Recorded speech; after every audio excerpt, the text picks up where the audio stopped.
Tanggal, kalau nggak salah, saya udah lihat jadwal, kita ujiannya kayaknya hari Senin, tanggal 5 Desember,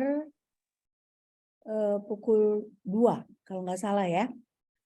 Nanti kalian pastikan lagi. Nah ini, Bertanya, Mem. kenapa?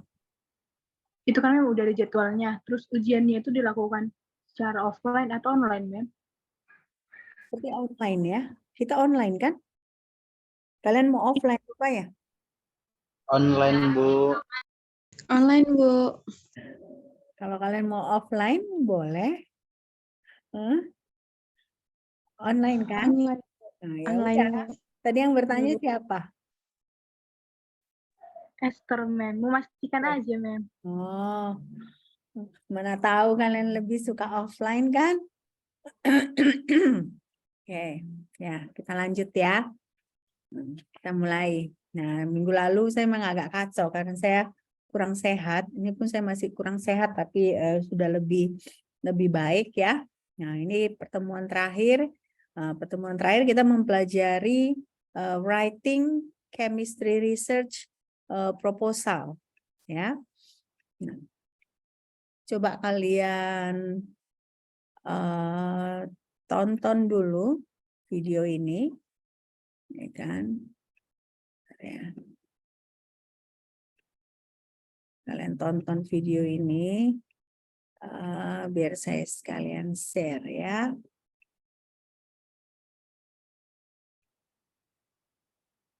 Kedengeran nggak? Most research projects start with a proposal. You probably have to write one before you start your thesis or dissertation. A research proposal is designed to persuade someone that your project is worthwhile. For example, your supervisor or funding body. If you want to know how to write a proper research proposal, then stay tuned. Hi, I'm Jessica from Scribber, here to help you achieve your academic goals. A research proposal aims to reflect the relevance, context, approach, and feasibility of your project. Big words, but what do they mean? Let's find out with some concrete examples. The format of a research proposal varies between fields, but most proposals should contain at least these elements: title page, introduction, literature review, research design, reference list. Now let's go through what you should include in each element. The title page of your proposal should include the proposed title of your project, your name, your supervisor's name, the institution and department. You should also check with your department to see if there are specific requirements. The introduction is where you hook the readers and demonstrate relevance. Here, you should introduce the context of your research problem and show that your research is interesting, original, and important. Here are some questions to guide your introduction. How much is already known about the problem? For whom is this interesting? For example, policymakers or scientists. What are the key research questions that you aim to answer? A strong literature review convinces the reader that your project has a solid foundation in existing knowledge or theory. It also shows that you're familiar with the field. In this section, you're explaining how your project will contribute conversations on your topic. If you're not sure where to begin, we have a playlist on how to write a literature review, where you learn about searching for relevant literature, outlining the structure, and more. The research design or methodology should describe the overall approach and practical steps you will take to answer your research questions. Here are things you should describe in the research design section. Research type. So is it qualitative or quantitative? Primary or secondary? Sources. Who or what will you actually study? Research methods. What tools and procedures will you use? Practicalities. Any foreseeable obstacles in terms of timescale or resources required? Click here to dive deeper into this section. To finish the proposal on a strong note, you can explore potential implications of the research for theory or practice. And emphasize again what you aim to contribute to existing knowledge on the topic. For example, your results might have implications for confirming or developing a theory, challenging current assumptions, creating a basis for further research. Of course, your research proposal must include proper citations and a reference list for every source you've used. It's important to keep track of your sources right from the beginning. You can create and manage your sources easily with Scribber's free citation generator. Depending on the requirements of your program, you might have to include a detailed timeline and budget of your project. This aims to show that your research is feasible. Within the timeline, you explain what you will do at each stage, how long it will take, and how much it will cost. We have an example research schedule in our article. You can take a look here. As in any other piece of academic writing, it's essential to edit and proofread your research proposal before you submit it. For the best chance of approval, you might want to consider using a professional proofreading service to get rid of language errors, check your proposal structure, and improve your academic style. As for how long the research proposal should be, it really depends. A bachelor's or master's thesis proposal can be just a few pages, while a proposal for PhD dissertation or research funding are often very long and detailed, so better check with your supervisor. Oke, nah jadi dari video tadi ya secara tidak langsung kita sudah membahas sebenarnya bagaimana proposal penelitian itu ya. Jadi kan kita sudah belajar bagaimana menulis jurnal ya kan, bagaimana menulis laporan praktikum. Nah, untuk menulis jurnal itu kan kita harus ada data ya kan, harus ada data. Nah, supaya kita ada dana untuk mengerjakan penelitian kita, nah kita kan harus membuat proposal, ya. Jadi makanya data yang baik itu diawali dengan penulisan proposal penelitian yang baik. Nah, jadi nggak akan bisa kalian dapat jurnal yang bagus, ya kan? Kalau kalian tidak punya proposal penelitian yang bagus. Nah, jadi makanya sebenarnya awalnya itu harus proposal penelitian yang bagus. Nah, kita baca di sini. Goal of writing research proposal. Nah, jadi ada dua goalnya. Ya, jadi kan ada di sini ditulis the goal of a research proposal is twofold. Nah, twofold itu berarti ada dua, ya. Pertama itu to present and justify the need to study a research problem. Nah, jadi pertama itu goal dari research proposal itu kita harus bisa mempresentasikan, baru bisa mempertanggungjawabkan kira-kira apa kebutuhannya kita melakukan penelitian tersebut.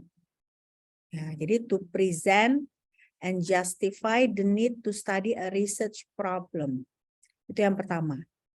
Nah, yang kedua, to present the practical ways in which the proposed study should be conducted.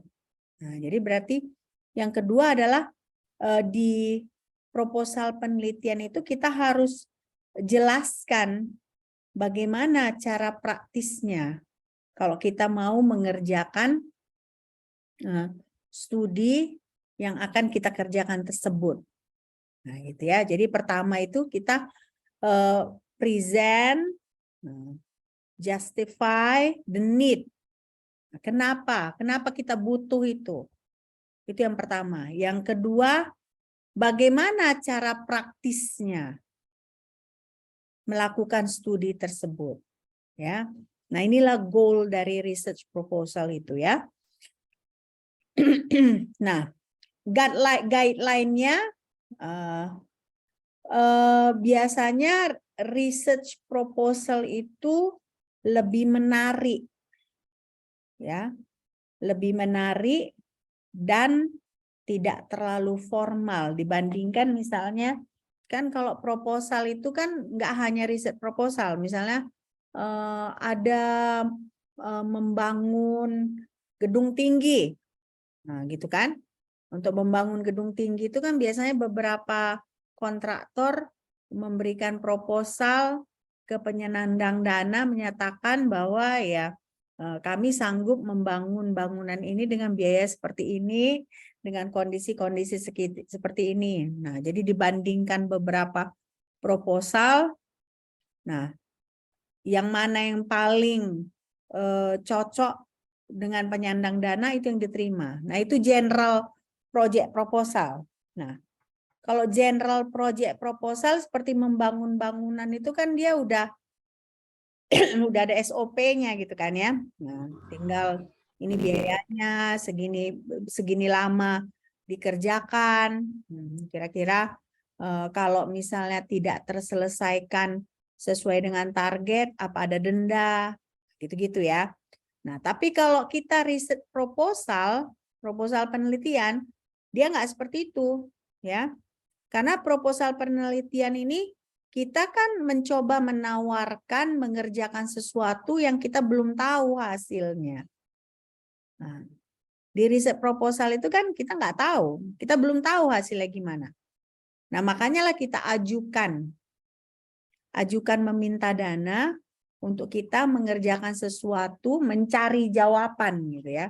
Nah, jadi beda dengan general project proposal seperti proposal untuk membangun gedung. Nah, research proposals contain extensive literature review. Nah, jadi makanya biasanya kalau proposal penelitian itu paling enggak ada sekitar 30 literatur. Ya.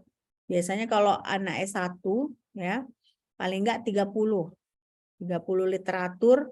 Nah, biasanya diharapkan literaturnya kalau kita sekarang tahun 2022 ya kisaran 2019 sampai 2021 yang menunjukkan bahwa kita membaca literatur yang up to date gitu ya. Nah, jadi makanya di sini contain extensive literature review. Nah, baru they must provide persuasive evidence that a need exists for the proposed study. Nah, jadi berarti karena ini proposal, tujuannya kita ingin meyakinkan, meyakinkan orang kan ya. Makanya perlu ada bukti yang persuasif. Nah, buktinya dari mana? Kan kita belum ada data kan. Jadi karena kita belum ada data ya buktinya dari literatur review. Ya, dari literatur review lah buktinya yang cukup meyakinkan bahwa kita perlu melakukan studi tersebut. Nah, baru di sini to provide a rational. Nah, berarti di riset proposal itu pertama extensive literature review, ya kan? Nah, kedua ada persuasive evidence. Nah, ketiga ada rasionalnya. Kenapa? Karena riset proposal itu kan kita pertama tujuannya itu yang kedua itu kan kita harus mampu menunjukkan ada cara praktis untuk mendapatkan jawaban akan studi yang kita ajukan itu. Nah, jadi makanya di sini proposal describe detailed methodology.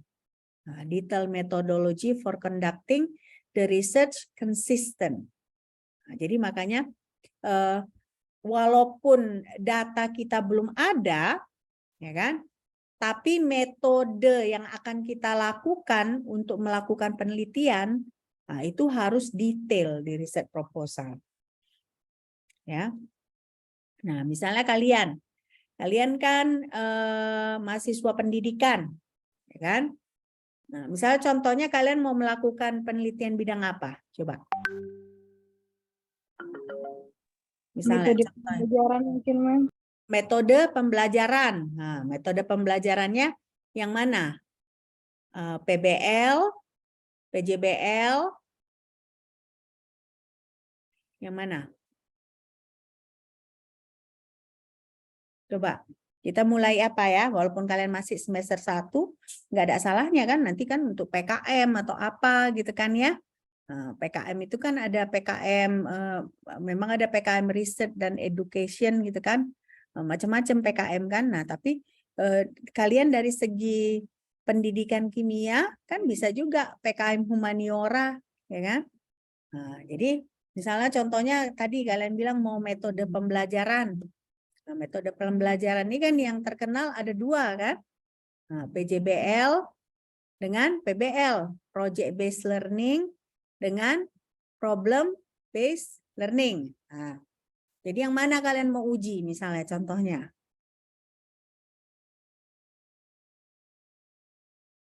Misalnya contohnya kalian mau mengujinya bagaimana? Nah, itu metode pembelajarannya. Terus media pembelajarannya apa yang mau kalian pilih? Pakai media apa kalian? Metodenya kan PJBL atau PBL. Nah, medianya apa? Software, aplikasi kah? Modul kah? Kalian mau buat modul kah? Apa gitu ya? Nah, jadi di situ kan berarti karena kalian mau membuat proposal, berarti kan metodologinya harus detail. Nah, metodologinya harus detail. Nah, jadi dari situ berarti kalian pertama kalian metode pembelajaran apa yang mau kalian pilih? Nah, kalau misalnya PJBL, pakai media apa? Di mata kuliah apa? Nah, jadi harus jelas.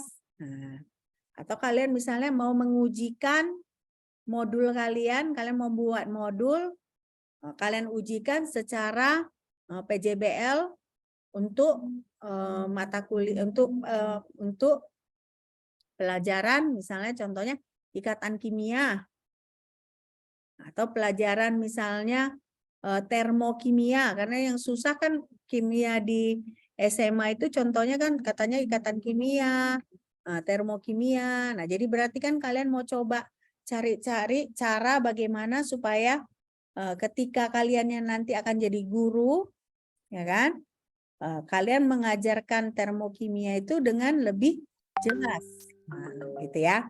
Nah, jadi makanya di sini saya bilang kan tadi bahwa data kita belum ada di riset proposal, ya. Tapi proposal kita harus menjelaskan detail metodologinya.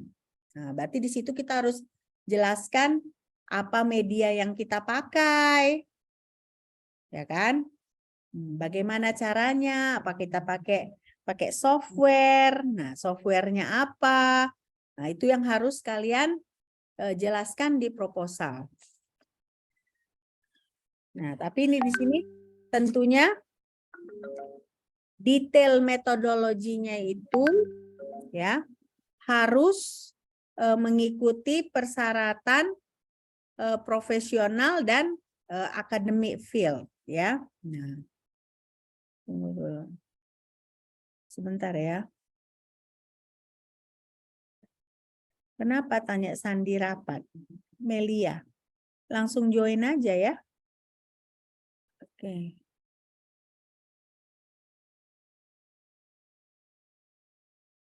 Oke. Ya.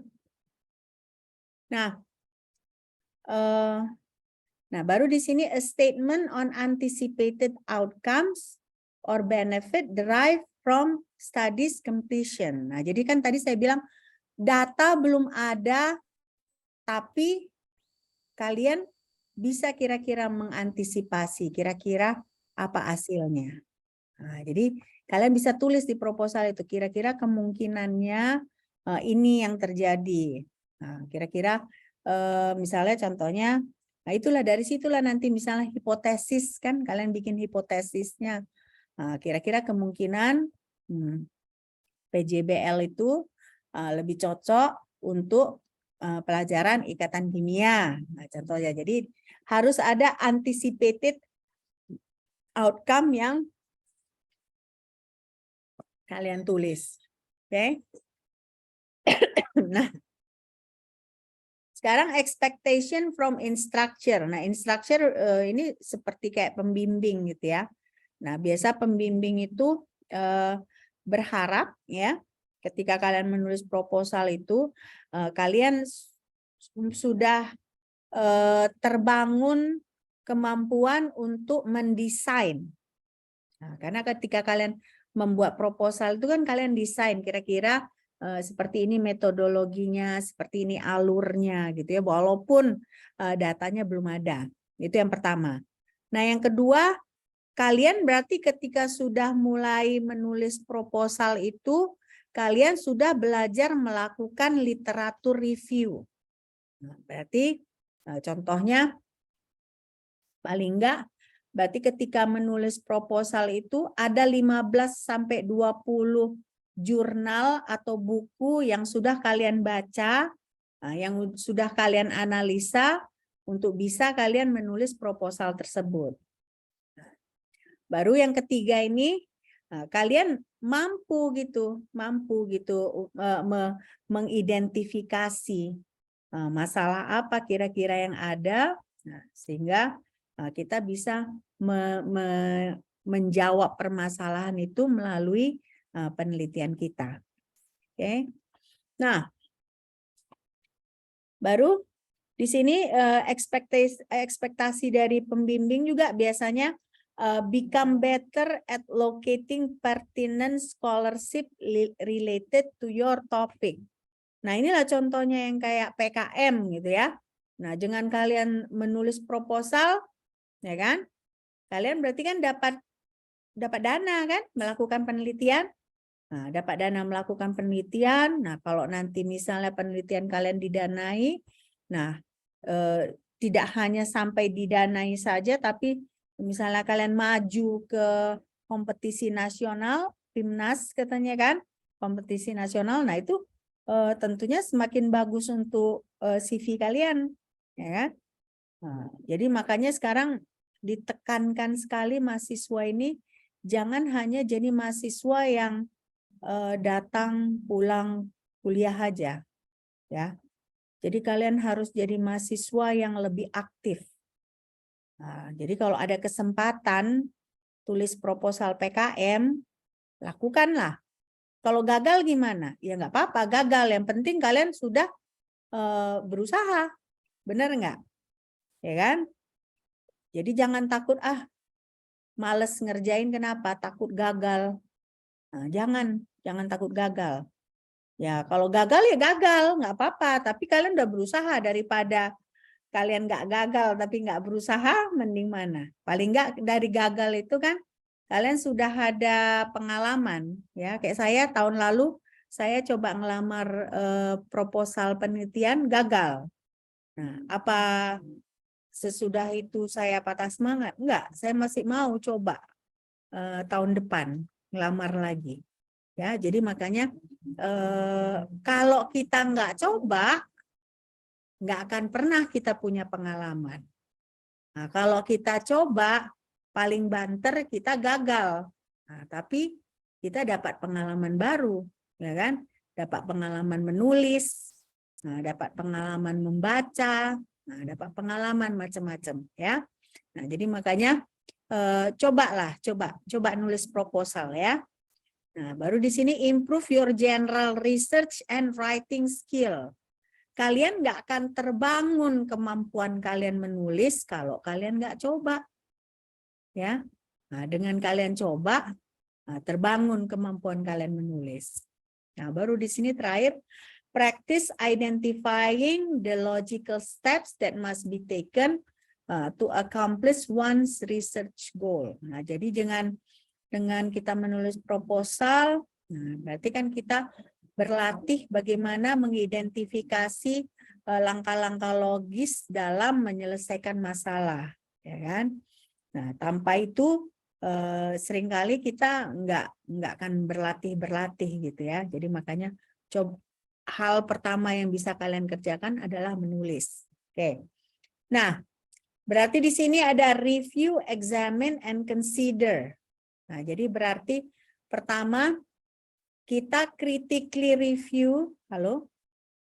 Suara saya kedengaran nggak? Halo, kedengeran nggak? Sekarang internet saya katanya tadi unstable, jelas kan? Jelas, ma'am. Jelas ya. Nah, di sini critically review, examine and consider the use of different methods for gathering and analyzing data related to the research problem. Ya, berarti di sini kan ketika kalian menulis proposal, ya kan, berarti kalian akan dilatih secara kritis bisa mereview. Nah, mereview baru mengamati, menguji, ya kan, dan mempertimbangkan beberapa metode untuk mengumpulkan dan menganalisa data. Nah, jadi saya ada murid bimbingan saya, bimbingan S1, ya kan, angkatan 2018. Nah, dia melakukan penelitian membandingkan PJBL dengan PBL, ya kan, membandingkan PJBL dengan PBL. Nah, biasanya pakai statistik. Nah, kalian kan pakai statistik kan ya. Nah, tapi murid saya ini kebetulan dia kreatif. Nah, dia pakai statistik tetapi pakai uji yang lain gitu. Dia dapat dari jurnal, uji yang mau dia pakai itu bisa dipakai untuk membandingkan juga. Nah, jadi dari situ saya bisa lihat ketika dia mulai menulis proposal itu ya, dia mulai mencari beberapa metode untuk menganalisa data. Nah, jadi ketika kalian menulis proposal itu pun kalian harus mampu seperti itu. Kalian harus pikirkan, ya kan, beberapa metode yang kalian pakai untuk menganalisa data. Nah, baru yang kedua ini nurture. Nurture a sense of inquisitiveness. Apa ini inquisitiveness? Coba kalian cari di internet. Apa artinya inquisitiveness? Ini inquisitiveness.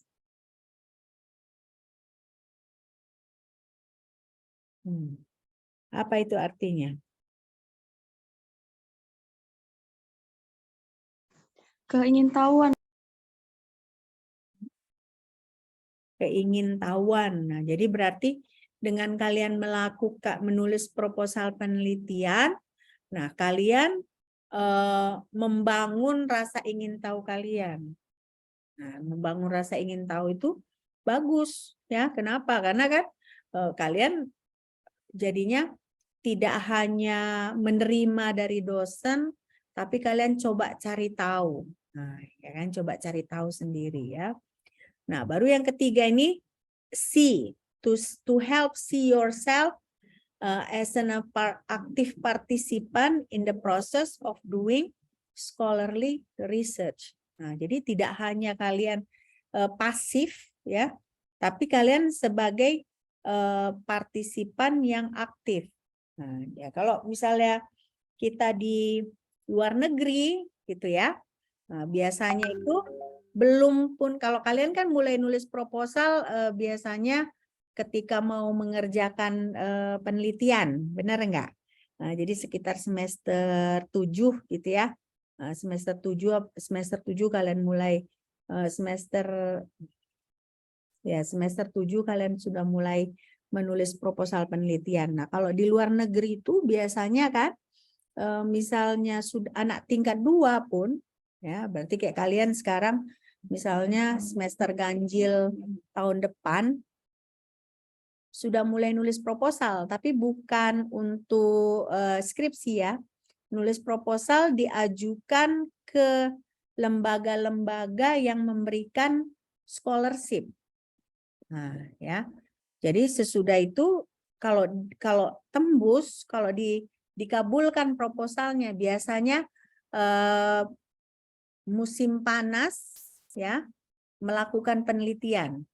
Nah, jadi bagusnya itu dapat pengalaman meneliti, dapat uang. Nah, kalau penelitiannya bagus, ada publikasi. Nah, jadi dulu saya sewaktu sekolah, ya kan, saya kan ke sana ngambil S3.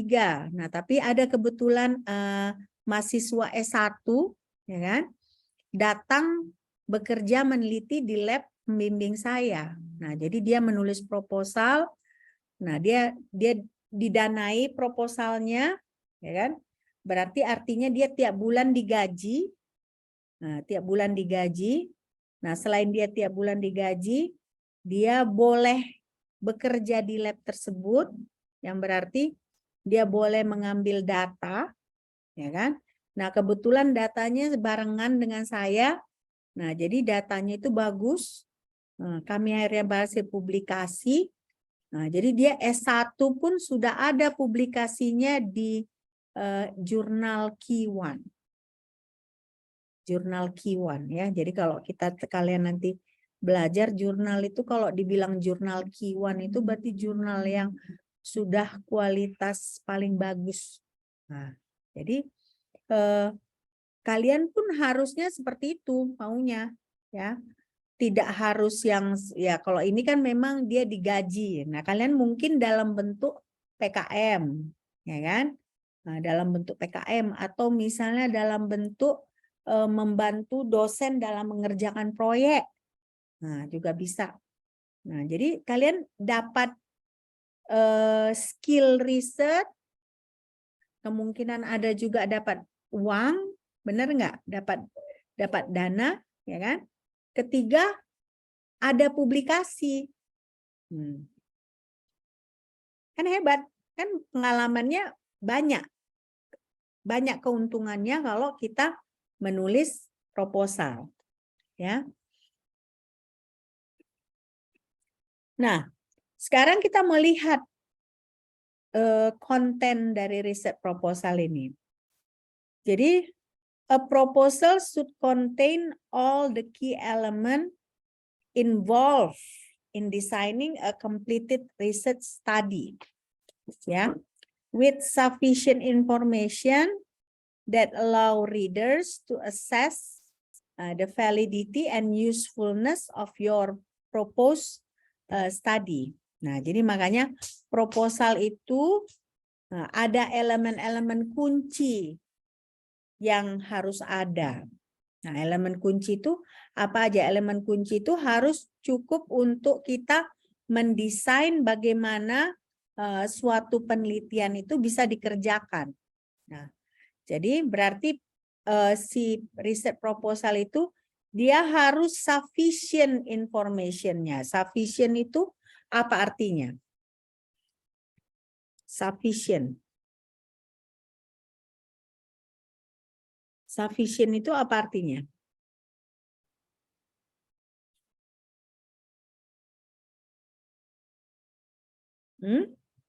Memadai, Mem.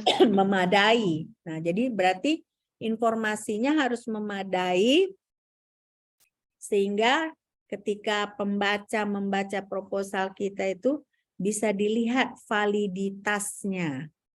Ya, validitas dan kegunaan dari studi yang kita akan kerjakan. Nah, berarti di kontennya itu kan ada yang missing. Yang missing itu ya findings-nya, datanya belum ada. Ya, jadi makanya di sini the only element missing from a research proposal are the finding of the study and your analysis of those finding.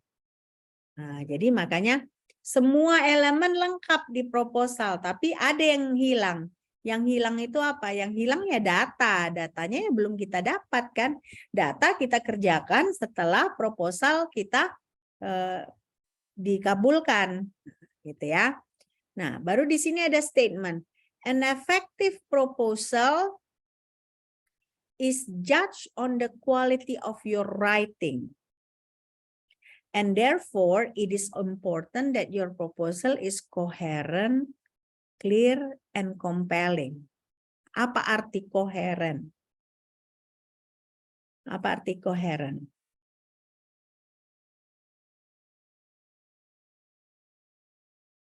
Apa arti koheren?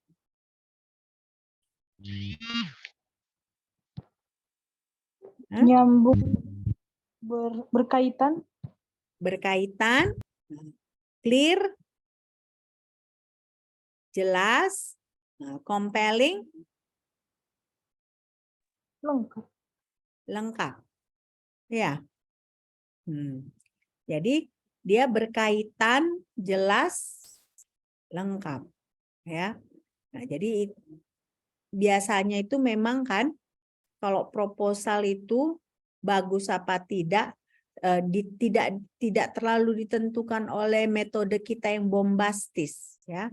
Nah, kalau kita mampu menulis dengan jelas, ya, nah, dengan lengkap, dengan inilah, dengan coherent, clear, and compelling, nah, otomatis proposal kita itu akan diakui, ya.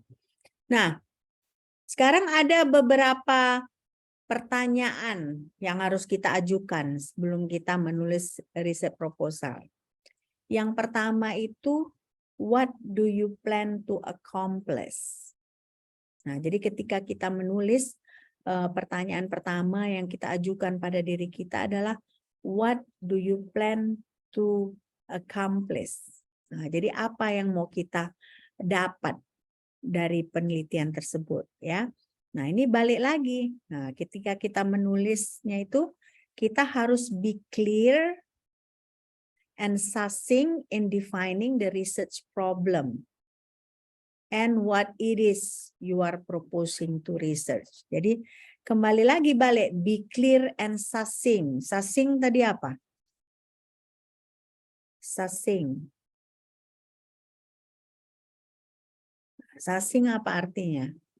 Ringkas, Ma'am. Ringkas. Nah, jadi kalau kalian bisa lihat, jelas, ringkas, lengkap. Nah, gimana kita mau membuat sesuatu yang ringkas tetapi lengkap? Berarti kan nggak boleh bertele-tele kan? Nah, jadi dia harus jelas, tapi ringkas, tapi lengkap. Nah, itulah yang harus kalian pertimbangkan ketika kalian menulis proposal. Nah, baru ini adalah question yang lain. Why do you want to do the research? Nah, kenapa kalian mau melakukan penelitian itu? Nah, jadi pertama kita mendesain penelitiannya secara detail. Baru kita melakukan literatur review yang lengkap. Nah, yang ketiga kita memberikan bukti yang meyakinkan bahwa topik kita itu layak untuk dilakukan. Baru di sini, be sure to answer the so what question. Nah, jadi kita harus menjawab pertanyaan ini ketika kita menulis proposal. Ya. Nah, jadi inilah yang pertanyaan-pertanyaan yang perlu kita ajukan. Nah, baru di sini how are you going to conduct the research? Nah, bagaimana kamu akan melakukan penelitian tersebut? Nah, di sini be sure to what you propose is doable. Nah, apa artinya doable? Doable. Doable itu apa artinya? Yang dapat dilakukan, Ma'am. Dapat dilakukan. Nah, jadi makanya berarti ketika kalian menulis proposal jangan muluk-muluk. Ya. Kalian bilang kalian misalnya mau membandingkan dua metode penelitian dengan misalnya kalian membuat modul pembelajaran. Nah, misalnya waktu untuk mengerjakan itu 3 bulan. Mungkin 3 bulan kalian menulis modul gitu misalnya, membuat modul. Nah, jadi jangan kalian ajukan sesuatu yang nggak bisa kalian kerjakan. Jadi ketika kalian menulis proposal itu harus doable. Misalnya kalian bilang kalian akan membuat software aplikasi. Nah, aplikasi misalnya kalian membuat modul pakai flipbook katanya gitu kan, ada yang model flipbook gitu. Nah, kira-kira dengan 3 bulan penelitian bisa nggak kalian buat?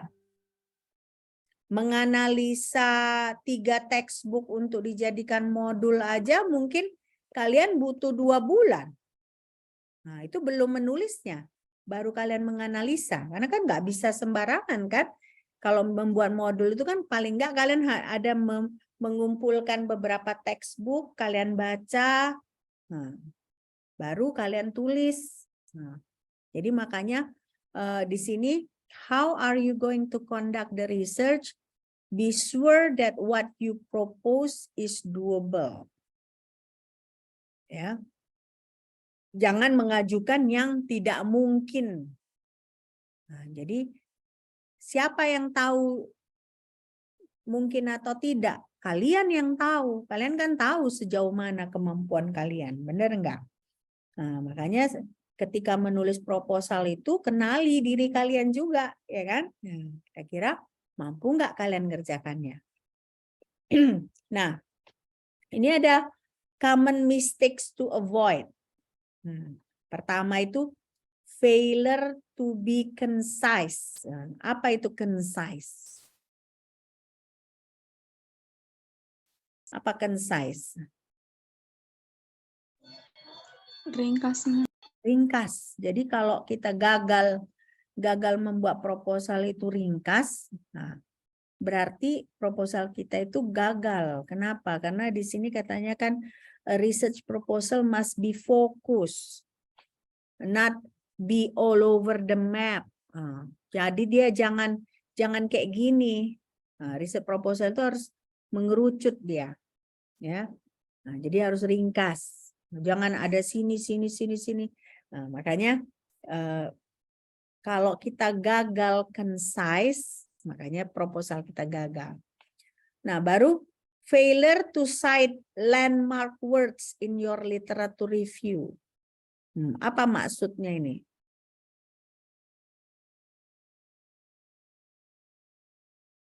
Apa maksudnya failure to cite landmark words in your literature review?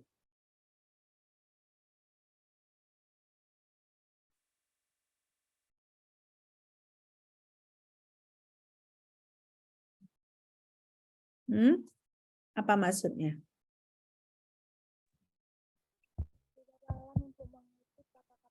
Hah? Gak jelas suaranya. Siapa yang jawab tadi? Siapa yang jawab? Kegagalan untuk mengutip kata-kata penting dari literatur. Jadi kegagalan mengutip pekerjaan yang menjadi landmark. Landmark itu kayak penanda gitu ya, penanda bahwa ya makanya saya mau mengajukan studi itu adalah karena ini, nah, gitu ya. Nah, jadi makanya ketika kita menulis proposal itu, ya kan, literatur review kita itu harus bagus. Nah, dari literatur review itu kita bisa ajukan bahwa inilah alasannya makanya saya melakukan penelitian ini. Gitu ya. Nah, baru ada lagi common mistake yang lain, failure to delimit the contextual boundary of your research. Nah, apa ini artinya? Apa contextual boundaries of your research?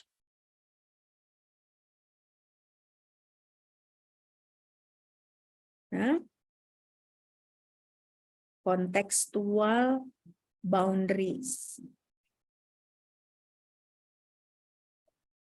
Apa itu arti contextual boundaries?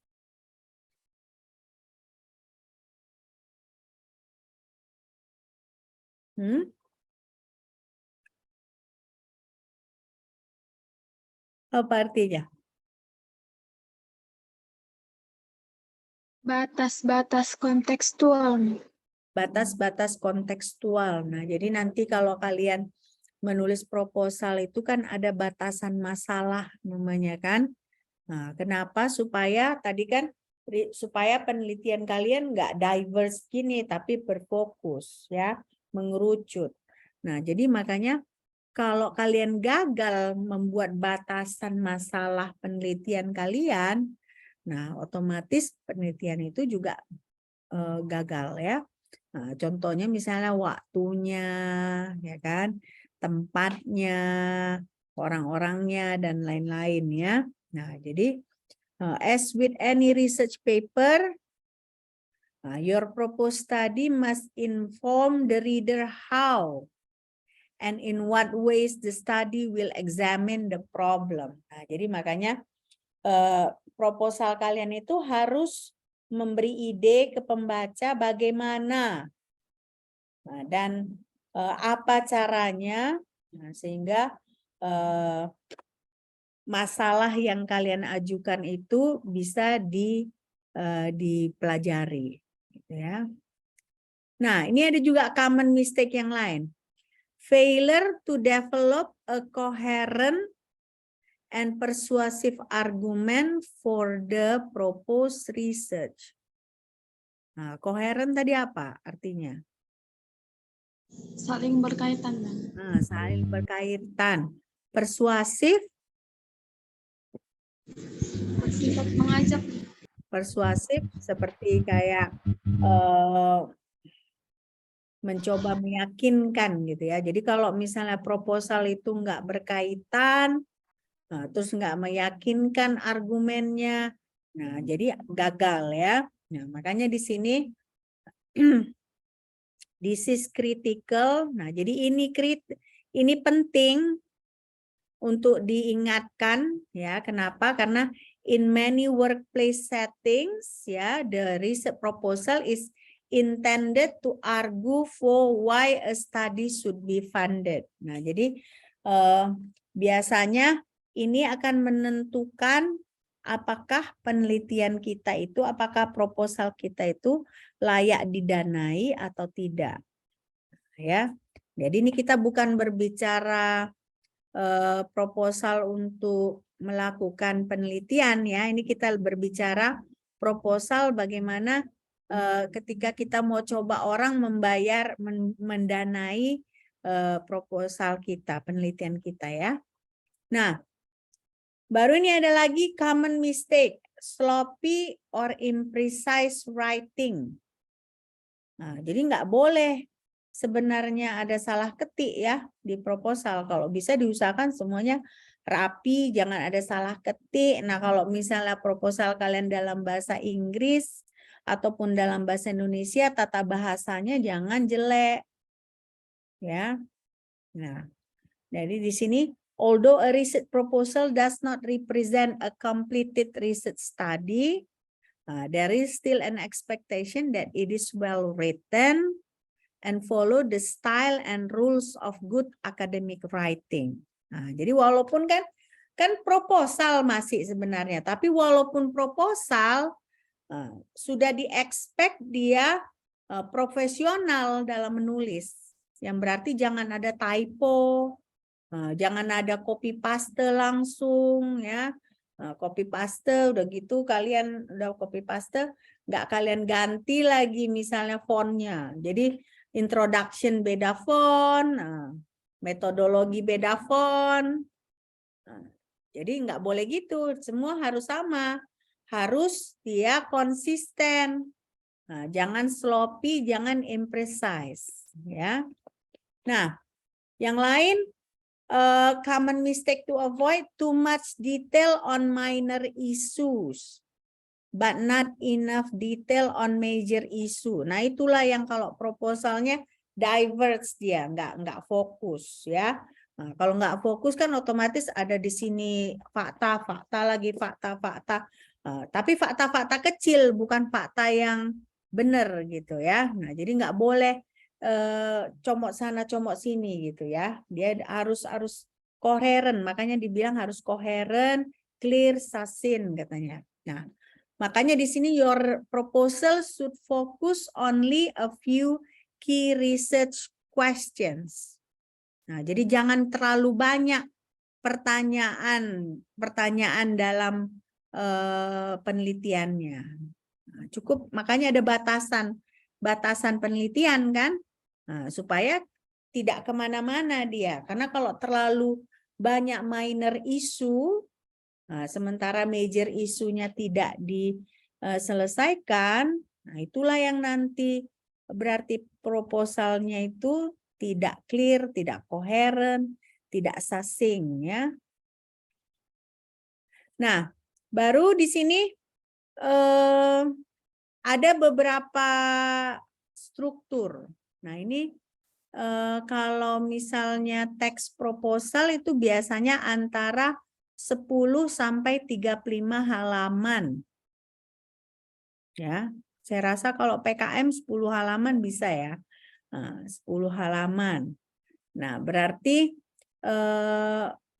terus kita harus ada list of reference-nya. Berarti bibliografinya harus lengkap. Citasi. Kan extensive literature review. Berarti jangan lupa kalian mencantumkan literatur-literatur apa saja yang kalian baca. Ya, yang kalian cantumkan di proposal tersebut. Nah, kalau yang berikutnya tentunya setiap penyandang dana ya, mereka ada persyaratan dalam penulisan proposal. Misalnya PKM pun kan mereka entah maunya Times New Roman, nah mau 1,5 space ya, rata kanan rata kiri. Nah, itu semua harus kalian ketahui sebelum kalian menulis proposal, karena salah di strukturnya itu ya, salah di formatnya, otomatis proposal kalian sebelum dibaca pun langsung sudah ditolak. Nah, jadi pastikan kalian mengikuti persyaratan penulisannya. Nah, sekarang kita melakukan perenungan dulu, perenungan. Jadi sebelum kita menulis proposal, ada beberapa hal yang perlu kita renungkan. Nah, yang pertama, what do I want to study? Nah, apa yang mau kita pelajari? Nah, kalau saya misalnya contohnya karena saya tertarik dengan material, ya kan? Nah, saya pengen mempelajari nanomaterial, nah, ya kan? Jadi itu yang pengen saya pelajari. Terus yang kedua, why is the topic important? Nah, saya perlu cari tahu kenapa topik nanomaterial itu penting. Nah, saya bisa jawab, nah, topik nanomaterial itu penting karena misalnya contohnya kalau katalis, nah katalis kita bandingkan dia ukuran besar dengan ukuran kecil, nah, makin kecil ukuran katalis itu sampai ukuran nano, nah, dia makin efektif dan efisien. Nah, jadi udah terjawab kan? Nah, apa yang dua ini? Nah, baru yang ketiga, how is it significant within the subject areas covered in my class? Kenapa signifikan? Nah, signifikannya ya pertama, saya kan contohnya mau bikin nanomaterial katalis ya, nanokatalis. Nah, kenapa signifikan? Karena sekarang berbagai macam reaksi itu membutuhkan katalis untuk menurunkan biaya produksi. Biaya produksi. Nah, jadi itu signifikansinya, menurunkan biaya produksi. Nah, baru what problem will it help solve? Problem kelangkaan katalis di Indonesia. Nah, di Indonesia sekarang kan katalis umumnya impor, ya kan?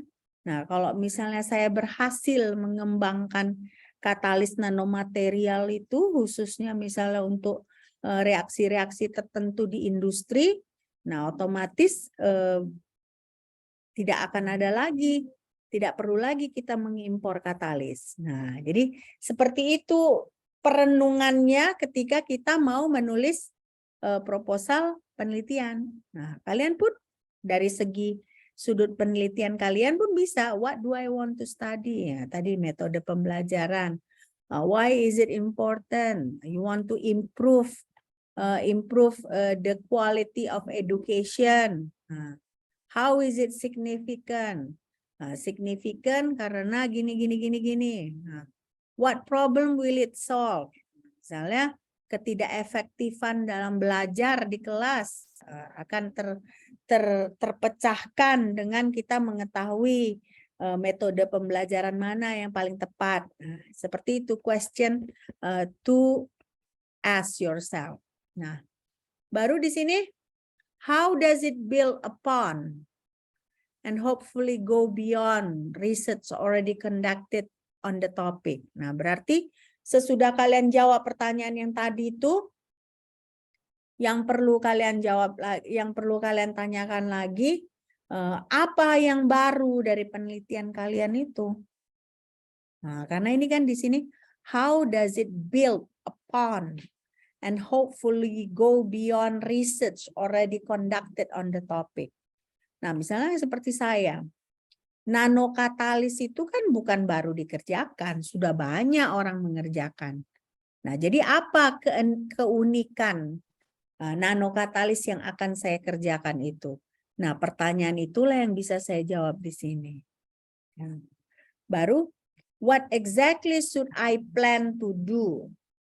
And can I get it done in the time available? Makanya saya harus mengajukan sesuatu yang doable. Nah, karena di sini kan katanya apa yang harus saya kerjakan dan berapa lama saya mengerjakannya. Ya kan? Pertama, misalnya saya perlu bahan-bahan yang ternyata saya harus beli dari Jakarta, misalnya. Nah, dari Jakarta ke Medan berapa lama? Nah, proses sintesisnya kira-kira bisa nggak dikerjakan dalam sebulan? Misalnya mahasiswa saya kan, kemarin tuh dia rencananya di proposalnya dia tulis akan melakukan melakukan penelitian dari Februari sampai Agustus. Ternyata melenceng sampai sekarang belum selesai. Nah, jadi maksudnya ketika kalian nulis proposal, perlu juga kalian pikirkan kemungkinan-kemungkinan buruk ya. Nah, jadi supaya kira-kira nanti kalian tahu alternatifnya gitu ya. Jadi mahasiswa saya itu tertunda sudah 5 bulan. Nah, karena ada kendala. Penelitian pasti selalu ada kendala, benar enggak? Jadi makanya usahakan ketika kalian menulis proposal itu ya yang semampu kalian kerjakan. Jangan terlalu muluk-muluk. Karena kalian mengharapkan misalnya, oh ya biar aku dapat nih uangnya. Muluk-muluk. Nah, tapi udah dikabulkan nanti dananya, nggak bisa kalian kerjakan ya. Nah, jadi itu yang harus kalian pikirkan. Nah, jadi in general ya. Jadi secara umum, a compelling research proposal should document your knowledge of the topic. Nah, jadi ketika kita menulis proposal, secara nggak langsung tercermin bagaimana pengetahuan kalian tentang topik tersebut. Ya, baru demonstrate your enthusiasm for conducting the study. Nah, terbaca di proposal itu apakah kita antusias atau tidak. Ya, itu terbaca. Nah, baru approach it with the intention of leaving your readers feel like, wow, that's an exciting idea and I can't wait to see how it turns out. Nah, jadi ketika diharapkan sesudah orang selesai membaca proposal itu, mereka akan bilang, wah idenya menarik ya, nggak sabar aku nih, kira-kira benar-benar bisa jalan nggak idenya. Nah, jadi diharapkan inilah yang bisa direspon, ya, respon orang yang membaca proposal kita tersebut. Ya. Nah, sekarang sectionnya, Ya, sectionnya. Pertama itu introduction. Ya. Introduction itu biasanya antara 2 sampai 4 paragraf. Nah, 2 sampai 4 paragraf. Nah, dia di sini diharapkan dia succinctly answer the following 4 question. Nah, jadi ada 4 pertanyaan yang harus dijawab di introduction itu. Pertama, what is the central research problem? Nah, jadi apa pusat permasalahannya? Kedua, what is the topic of study related to the research problem? Nah, jadi topiknya itu berkaitan dengan studi apa? Ya, itu yang kedua.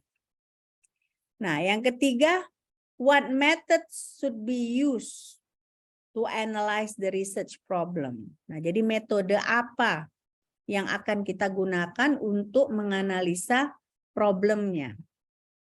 Nah, yang terakhir, why is this important research? Kenapa ini penting? Apa signifikannya? Nah, kenapa orang harus peduli tentang outcome dari studi ini? Ya. Nah, jadi ini 4 hal kalau kita jawab, nah, dia akan jadi 2 sampai 4 paragraf dari introduction kita. Ya. Nah, baru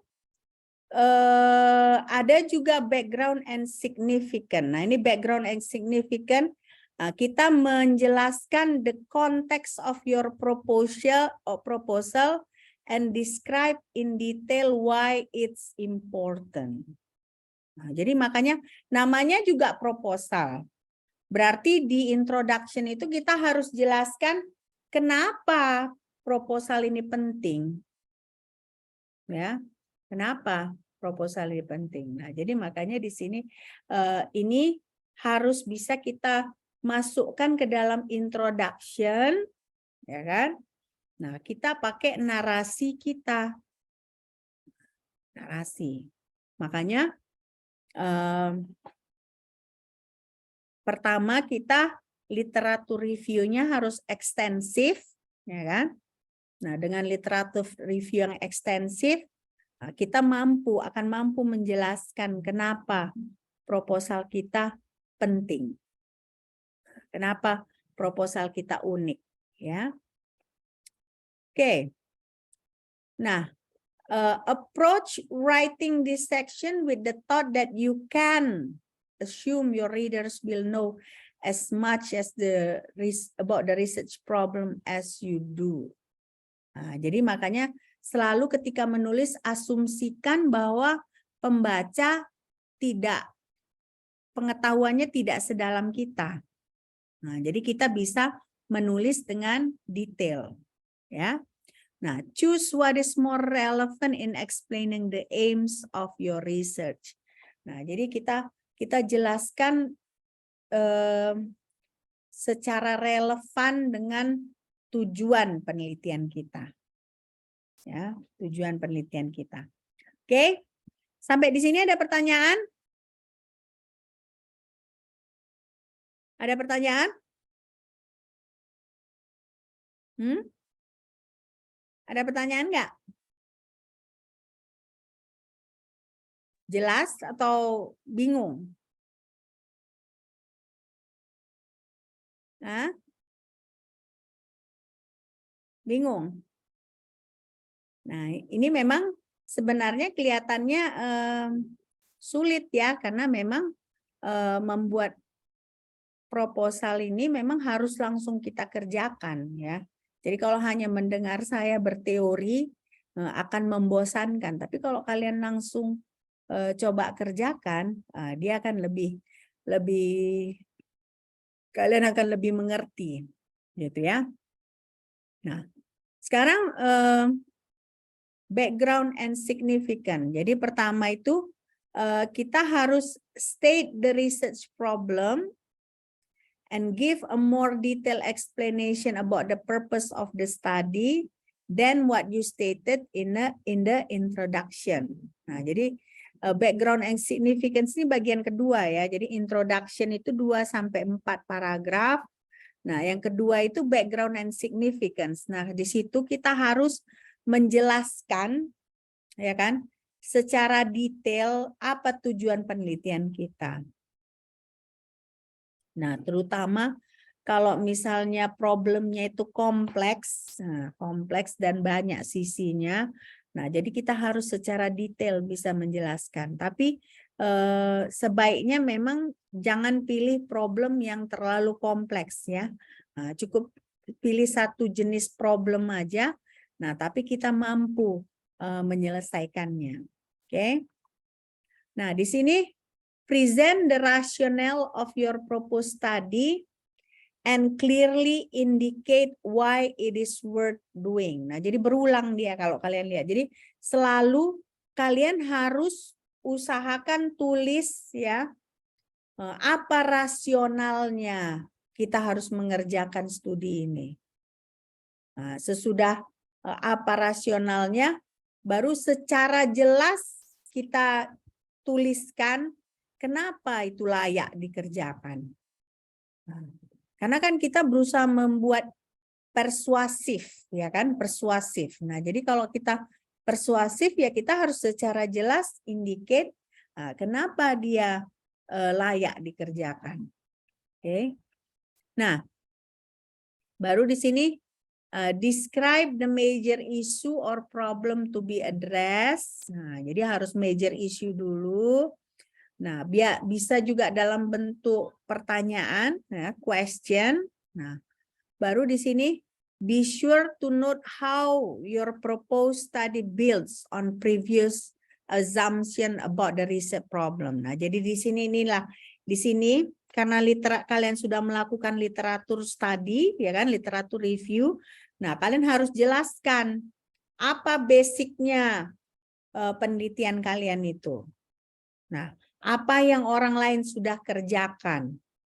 Nah, sesudah itu yang paling atas, kenapa pekerjaan kalian unik dibanding pekerjaan orang lain. Ya, nah itulah kunci dari proposal, penulisan proposal. Oke. Nah, sampai di sini ada pertanyaan? Tidak ada? Kalau tidak ada, berarti berakhirlah pelajaran kita 1 semester ini, ya kan? Saya minta maaf kalau saya sering terlalu cerewet ke kalian, ya kan? Minta maaf kalau ada perkataan saya menyinggung perasaan kalian. Oke, saya rasa kita 1 semester ini cukup efektif ya perkuliahan kita. Tapi yang paling penting saya berharap ada ilmu yang kalian dapat dari mata kuliah ini. Oke, nah jadi sampai jumpa di UAS 2 minggu lagi. Oke, bye.